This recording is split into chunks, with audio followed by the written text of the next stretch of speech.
नमस्कार। इन सूफी कहानियों की श्रृंखला में आज एक बहुत पुरानी कहानी को लेकर उपस्थित हूँ। ये कहानी है चीन की और ये कहानी है लाओ त्से के समय की। बहुत पुरानी, लगभग 5000 साल पुरानी। और कहानी बहुत छोटी सी है, लेकिन ये छोटी कहानी जैसे जैसे सुनी सुनाई जाती रही वैसे वैसे ये कहानी भी बढ़ती रही, इसके अर्थ भी बढ़ते रहे, इसके आयाम, इसके पहलू लोगों ने अलग अलग ढंग से देखने शुरू किए। और कहते हैं आज भी ये कहानी बढ़ रही है, एक ये घटना की तरह बन गई है। और ये कहानी ऐसे है कि एक गांव था, उस गांव में एक गरीब लकड़हारा रहता था और उसके पास एक बहुत सुंदर सफ़ेद घोड़ा भी था। उस घोड़े का ऐसा सौंदर्य था, ऐसा सौष्ठव शरीर था उसका कि देखने वाला हतप्रद रह जाता। दूर दूर तक उसके घोड़े की चर्चा थी और लोगों ने वैसे घोड़े को आज तक देखा नहीं। अपने सौंदर्य, शक्ति और सौष्ठव में वो घोड़ा इतना अद्वितीय था कि आसपास के राजाओं को भी उससे ईर्ष्या होती थी और वो उसके पास पहुंचते, उससे कहते कि तुम ये अपना घोड़ा हमें बेच दो और जितना चाहोगे हम तुम्हें उतना धन देंगे, लेकिन ये घोड़ा तुम हमें दे दो। तो गरीब लकड़हारा कहता कि जिसे आप घोड़ा कह रहे हैं ये घोड़ा नहीं, मेरे लिए ये एक व्यक्ति है और व्यक्ति का ये मेरे लिए मेरा मित्र है। और मित्र को कैसे कोई बेच सकता है? मित्र तो खरीदे बेचे नहीं जाते। इस तरह उसने कभी घोड़े को बेचने का विचार ही न रखा और लोग फिर भी उसके पास आते रहे और उससे उस घोड़े के विषय में पूछते रहे। गांव वालों को भी ये विचित्र लगता था कि देखो इतने पैसे देने के लिए लोग तैयार हैं और एक ये है कि उसे बेचता ही नहीं, जबकि इसके पास घोड़े को रखने के लिए कोई अच्छा अस्तबल भी नहीं है, उसके चारे के लिए भी ये उतनी अच्छी व्यवस्था नहीं जुटा पाता। फिर अगर ये उस घोड़े को बेच दे तो इतनी धनराशि इसको उपलब्ध हो जाएगी कि इसका पूरा जीवन पूरे वैभव के साथ निकल सकता है। तो गांव वालों को ये बूढ़ा कुछ विचित्र सा लगता था, लेकिन शांतिपूर्ण इतना था, प्रेमपूर्ण इतना था कि सबको प्रिय भी था, सबका इससे स्नेह भी था।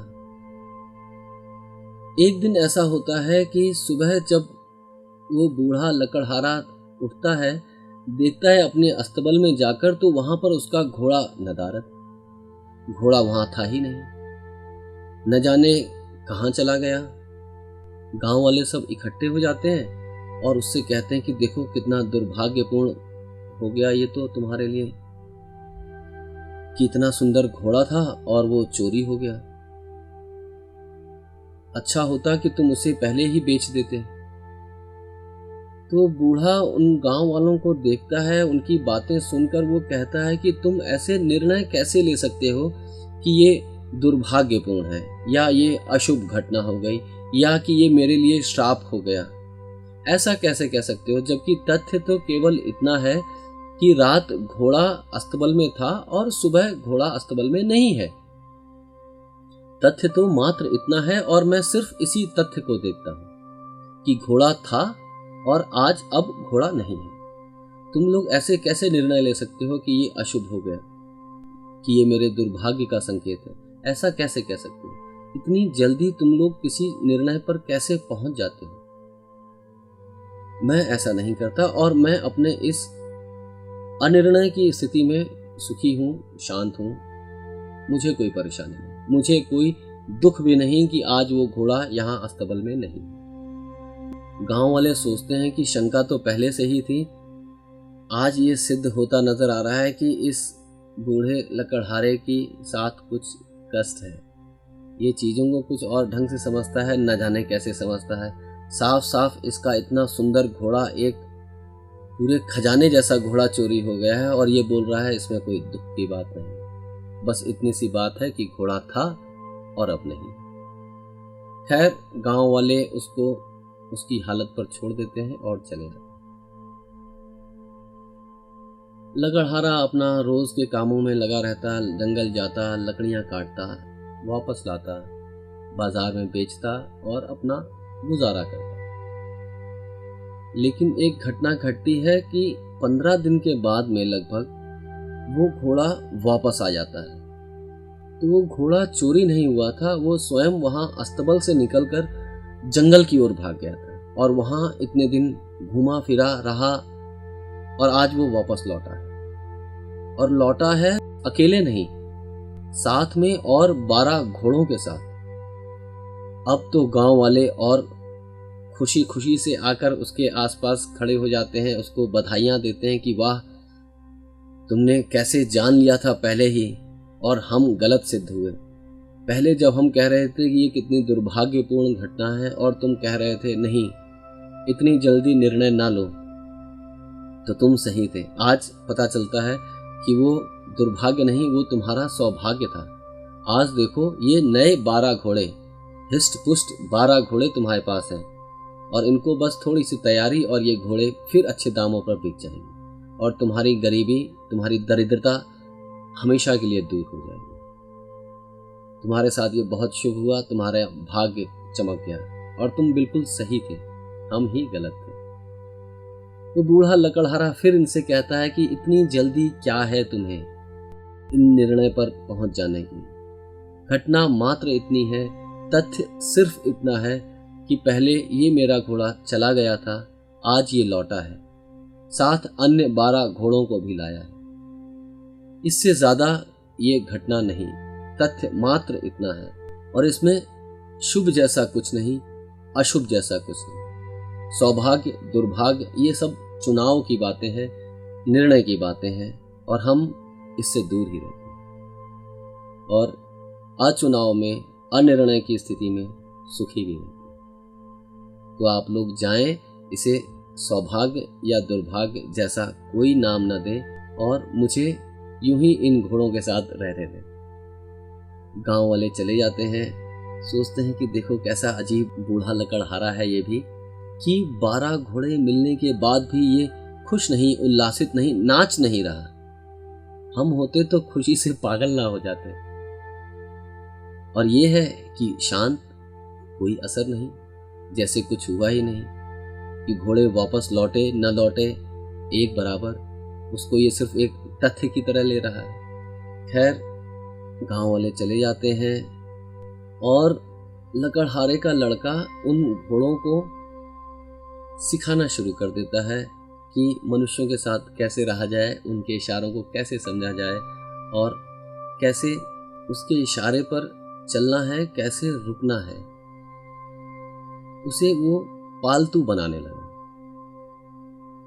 तो पालतू बनाने में हफ्ते भर के अंदर ही एक घटना फिर घट जाती है कि वो एक जंगली घोड़े के ऊपर सवार उसे नियंत्रण में लेने की कोशिश कर ही रहा होता है कि घोड़ा उछलता है और उसका लड़का, एकमात्र लड़का, इकलौता लड़का नीचे गिर जाता है। नीचे गिरता है तो उसके पैर की हड्डी टूट जाती है। अब गांव वाले फिर इकट्ठे होते हैं और बोलते हैं कि हमें बड़ा दुख है कि तुम्हारे इकलौते लड़के के पैर में इतनी गहरी चोट लग गई।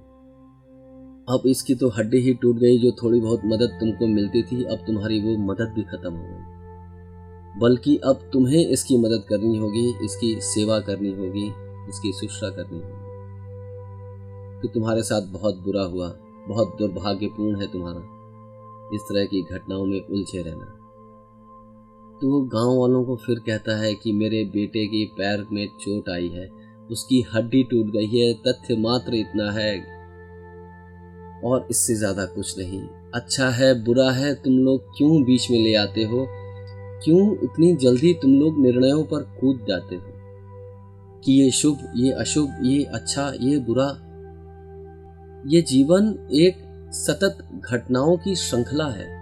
एक बहती हुई नदी की तरह हमारे जीवन में घटनाएं घट रही हैं और एक घटना को देखकर तुम कैसे कह सकते हो कि ये पूरे जीवन के ऊपर सही सिद्ध है?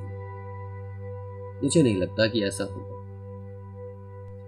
आप एक छोटी सी घटना को लेकर आप पूरे विस्तृत कहानी के ऊपर कैसे निर्णय कर सकते हैं? कि ये शुभ है, ये अशुभ है।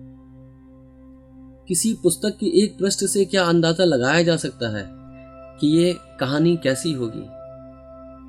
किसी वाक्य के एक शब्द को पढ़ लेने से आप वाक्य के बारे में जो भी अंदाजा लगाएंगे वो गलत होगा, और अंदाजा तो लगाया ही नहीं जा सकता।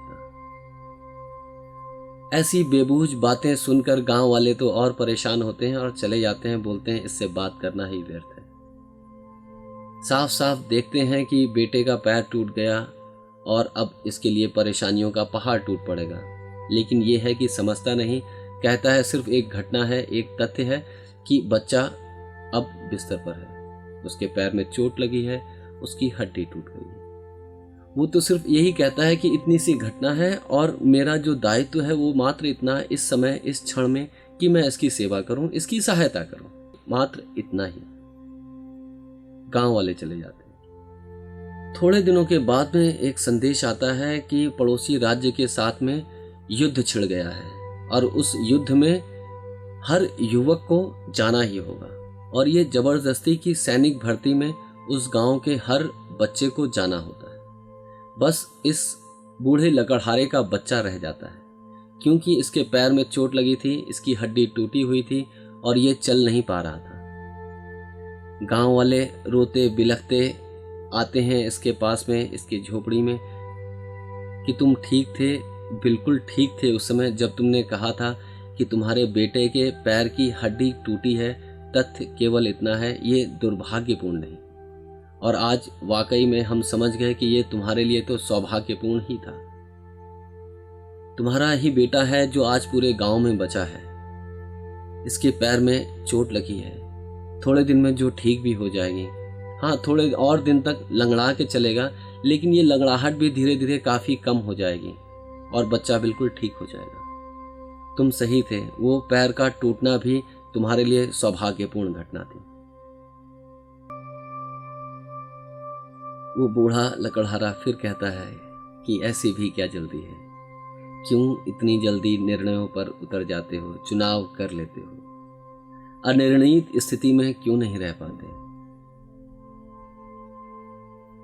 तो ये है छोटी सी कहानी, और सूफी परंपरा में ये कहानी बहुत सुनी और सुनाई गई, बहुत गहराई से गुनी गई, और बार बार सुने जाने का कारण भी सिर्फ इतना कि बार बार ये हमें याद दिलाती रहे कि घटनाएं मात्र घटनाएं होती हैं।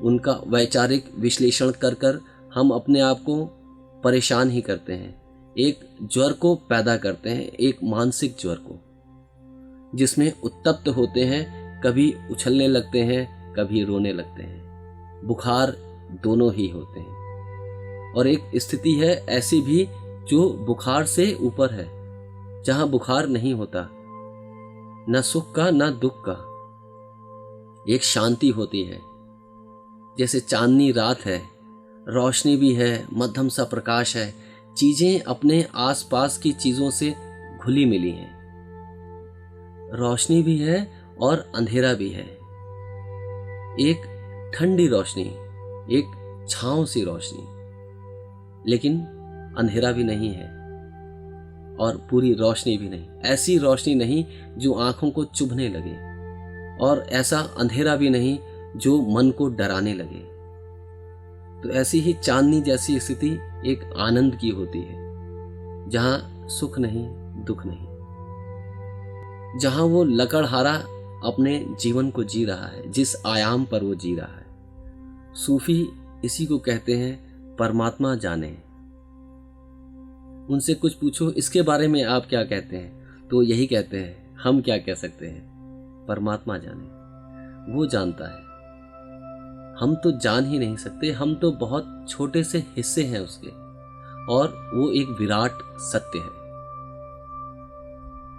तो हम जो भी जानेंगे बहुत क्षुद्र होगा, बहुत छोटा होगा, और उसके ऊपर हम निर्णय लेकर अपने जीवन को निर्धारित करें, दूसरे को जिम्मेदार ठहराएं, बहुत गलत है, बहुत बचकाना है।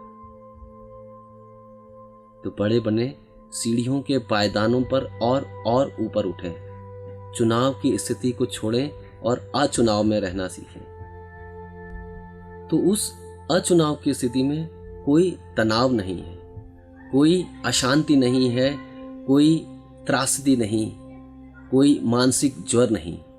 आनंद, शांति, केवल आनंद। नमस्कार।